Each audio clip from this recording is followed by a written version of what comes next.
Senior Airman Timothy Hudson is up next. He discovered he can learn life lessons through both good and bad supervisors. Hello, everybody. My name is A1C Timothy Hudson. One little lie turned into a big snowball effect. To this day, when I think about it, I could have handled it a lot better than the way I did. I just got up and left. It was a stressful situation that I put myself into. I lost rank, and I got an Article 15. The article wasn't even the hardest part. It was the aftermath of coming back from it. Well, as some of you may know, I'm Senior Airman Hudson. I have on A1C stripes right now, but I have it on for a purpose. I was actually telling a buddy of mine on my way to PT a couple of weeks ago. We just happened to come up, and I was like, I got Article 15 about 2-3 years ago. He was like, no, you didn't. I was like, yes, I did. He really did not believe me, which I kind of took as a compliment because it shows how much I've grown since then. So I really did take it as a compliment that he really just truly did not believe that I got Article 15. But I did tell him, I said, you'll hear the story at Storyteller, so make sure you come. Well, I was in college before I joined the Air Force. I didn't want to join any type of military because my dad was in the military, and I refused to want to join it because I wanted to take a different path. Coincidentally, I took almost the same path, but I spent 3 semesters at college. I did okay my first semester, did a little bit better my second semester, nothing to brag about. Trust me, it is far to brag about.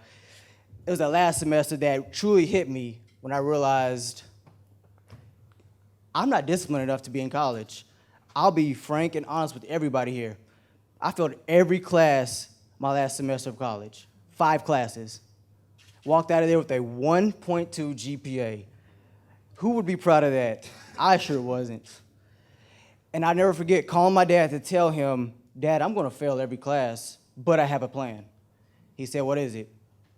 I said, I'm going to join the Air Force because I need discipline, because I do not want to be a waiter for another 2 years and going a circle of just failure and just not living up to my full potential that I felt like I had. So I joined the military. I felt like I really did start off on the right track. I went to my first base. I was getting my CDCs out the way. I was in base honor guard, and I was volunteering as much as I could. But then one day, me and my father got into an argument. I don't remember the specifics of the argument because it was a bad one. There was stuff that was said to the point where I did not talk to him for about a month after that. So that led me, I'm a new airman in the Air Force. I didn't have resiliency that I have now. And I didn't have the mental capacity that I have as I do now. I didn't handle it well. I let an influx of emotions take control of my actions, in which I shouldn't have done. I followed up with lies, telling my supervision that I had to go to an honor guard detail for training on a Thursday, which I had in fact bought a plane ticket home to go to Texas, 600 miles away. They didn't know, of course. I just kept lying and lying. And I told them I would not be in there on Friday because I had an honor guard detail. So I leave there. I'm on the plane. I'm nervous. I'm already nervous because I know I'm not doing the right thing. But I'm not letting anything stop me. I just was that boneheaded airman that thought he can get away with it. I land in Texas, planning on talking to my dad to resolve the situation. I have my phone on me. I spent the night at my friend's house because I was going to go the next day, and I was about to turn my cell phone off, but something just said, Tim, don't turn off your cell phone. That'd be a dumb mistake. It would have been because I woke up that morning, I want to say about 9 o'clock that morning, saw about 4 missed calls, 5 missed text messages from coworkers at my job saying, where are you?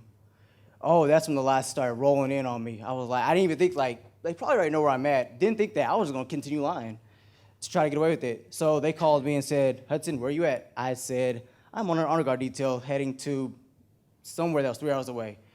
There was an honor guard detail. I just wasn't on the bus. So they say, okay, we'll call you back.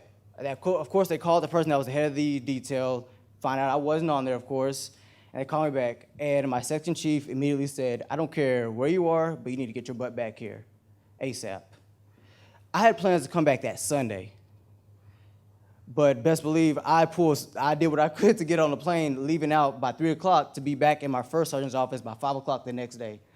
All in all, I was gone for 15 hours. That 15 hours of being away cost me my stripe and some of my dignity, actually, because I found out through the process, it's not even the Article 15 that's the most embarrassing part. It's the perception you get afterwards. Because everybody's gonna see you as that guy.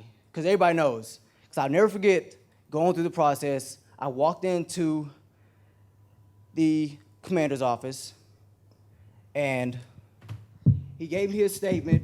I told him my statement.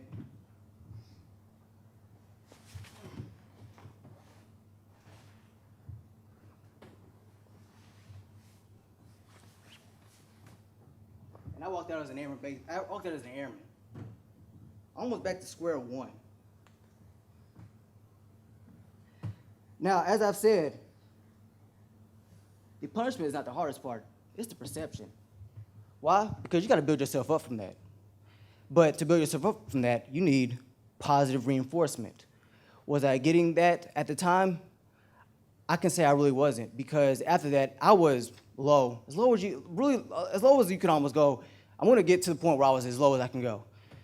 But I was getting lower and lower because I felt I was embarrassed, ashamed of myself, ashamed of my father. And he didn't even know about it until a year after it happened, because the fact he was in the military for 28 years, if I would have told him I got an Article 15, he probably would have came down to Alabama and gave me some water wall counseling. I wouldn't have blamed him, because that was my dumbhead mistake. I have no excuse for what I did. I was just being a knucklehead, like he would say. I'm saying it in very light terms of what he would actually say. But when it comes to the perception afterwards, that was, as I've stated, the hard part. I would walk around, and I just felt the vision all on me, like this guy is as we all know the term, the DBA. I was a DBA because I put my wants in front of the Air Force's needs, and it led me down a path that I do not want to return to. But speaking of the perception aspect, every day would be a lower day for me because I thought I couldn't come back from it. I then was getting flipped around through supervision and it just gives you the feeling that nobody truly wants you because they don't want to have to handle that guy that got an Article 15. So I eventually get a supervisor. He was a tech sergeant. He's now First Lieutenant Void Kunket, who started shaping my way into a very positive manner. He motivated me and brought my morale back up to where it needed to be, or where it was. He was bringing it back up to where it needed to be. But 6 months after he was my supervisor, he ended up going to OTS. So right after that, I ended up getting a new supervisor, and that's where it starts to really go downhill for me. Because this supervisor, I felt just truly did not care about me. Can't think of the word I'm looking for, but I felt they really just didn't care about me. They never seemed to really care about my well-being outside of work, nor really cared about it being in work. And slowly, I started getting more paperwork because my morale was slowly going back downhill. It was to the point where my assignment to Alaska got canceled, and I just felt like the Air Force, that was about to be it for me, because some got canceled. I think that's it for me. I wanted out of the Air Force because the supervision I was receiving was no help whatsoever. I even went up the chain to try to fix the situation, and it never got resolved. I tried my direct supervisor, then up, and it just never got resolved. So I was to the point where nobody cared about me. I don't want to be part of the Air Force anymore. And then the hardest part was, I think everybody here knows, an airman wears this stripe I want to say 6 months, 4 or 6 months, I'm not fully sure. Try 18 months because nobody wanted to help me get my stripe back. That's about 3 times longer than I should have had it on. And the really horrible part was walking around knowing I felt that I should be back to tell the A1C that the punishment had been enforced enough because I had 15 days extra duty, and then I lost rank, of course. But nobody was looking out for me.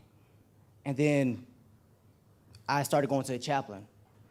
And usually, if I'm a supervisor, if my airman tells me they're going to the chaplain, my first response is going to make sure they're okay. I'm not going to say you don't go, but I'm going to make sure they're okay. My supervisor never did that. And that's continued the downhill snowball effect of just feeling worthless. After some time, I actually attempted suicide. I was drinking and taking prescribed medication because I just didn't care anymore. I wanted out. And with my religious beliefs, it hurt more because I know it's a sin to kill yourself. And I hated the fact that that was the only thing that was holding me back from killing myself.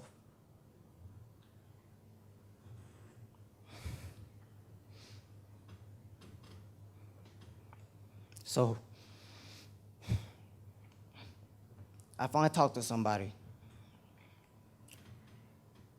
and I started seeing the bright light because this person got me the help I needed. I started going to mental health.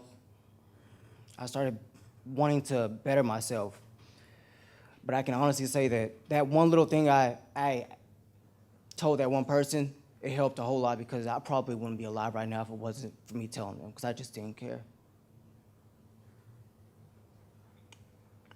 After I started going to mental health, and then eventually new supervision got rolled into our office, and that's where the bright light starts getting better and better. I mentioned to the new section chief, I'm like, I just want to talk to her one-on-one. I said, ma'am, I've been an airman for almost 2 years. I said, when can I get my stripe back?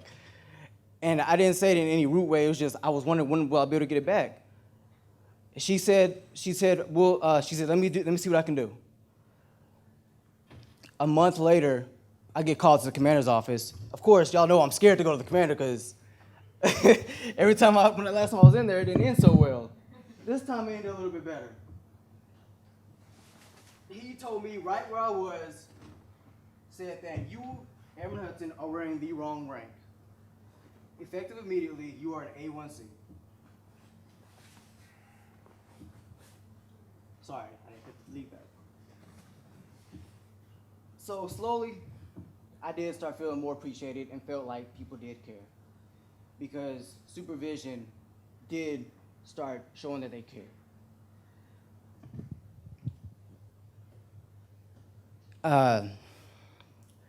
And eventually, I got a new assignment to lodges. Boy, was I excited. Different now. No, I'm just playing. But I was excited because I was like, I have a way out. Because even a master sergeant, he said, you need to get out of here. Not as in out the military, but you need to get out. Like find a different. You need to try your hardest to get a different assignment. Because he knew the way things were, perception was always going to stay the same almost. And another good quote I got from Master Sergeant, he said, it's probably a good thing that you did get caught when you did. Because if you wouldn't have, you probably did it more, and you would have had more stacked on top of you. So I would have definitely been Mr. Hudson and not Senior Airman Hudson. I was extremely excited about getting my assignment. And throughout this whole process, I continued to pursue my degree. And I never let anything or anybody hold me back from my goals or my wishes or my wants. Because I knew what I wanted, I know where I want to be. I tell anybody that knows Timothy Hudson, they know he wants to become an officer. And he's not stopping anything to make his goal. I'm setting my path in the best way possible to set myself up for success. Once I got to Lodges, that's when even more bright lights started showing, because I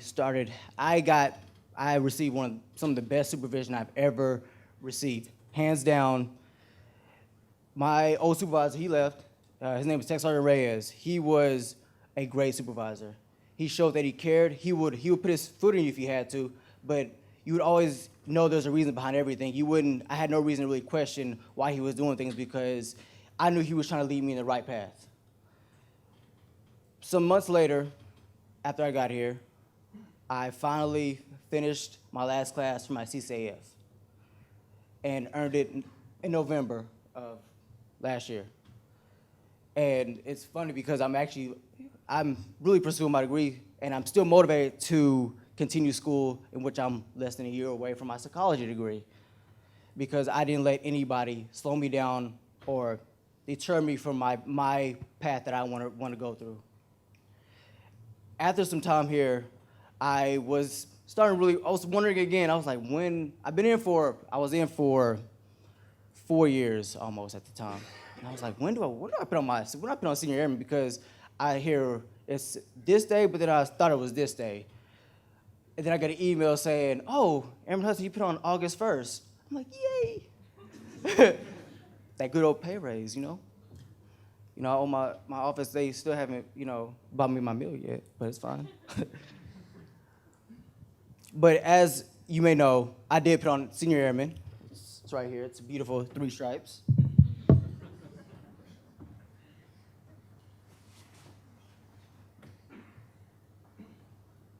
Now, people usually ask, does it feel different when you put on a new stripe? Initially, I was like, no. Just another stripe on a shirt. But actually, in actuality, it does feel different, because you feel that more eyes are on you in a positive manner, and they expect more from you. And you want to give more to the people you work for, because you put on that new stripe, and you want to work, as I was told yesterday, you want to try to work one stripe above you and set yourself apart. And that's what I do. I try to do every day, and I feel as if I'm on the right path to attain all my goals, getting my degree, just making positive life choices because of good, positive reinforcements I received throughout my 4 years of Air Force career. I can thank one specific person who has really motivated me in ways I didn't even think I could go. I used to always want to be the one that follows everything. I was like, I'm not putting myself out there. It's too lazy. But I really do have to thank my section chief, Master Sergeant Ocampo, because he has motivated me in every way possible to do better. And he makes you want to do better. And I've never been so willing to just volunteer, because I know it's the right thing to do. When you volunteer for something you want to do, it actually makes the volunteer a lot more fun. You're not dreading it and complaining about it, like, oh, I got voluntold for this too. No, I don't have to complain that much anymore. But the summary of my story is bad supervision, good supervision. You will learn from it in any way you want to. It can be good, it can be bad. That is up to you. But when it comes to resiliency, you need to be resilient to any rock, hurdle you will have in life, because it isn't going your way.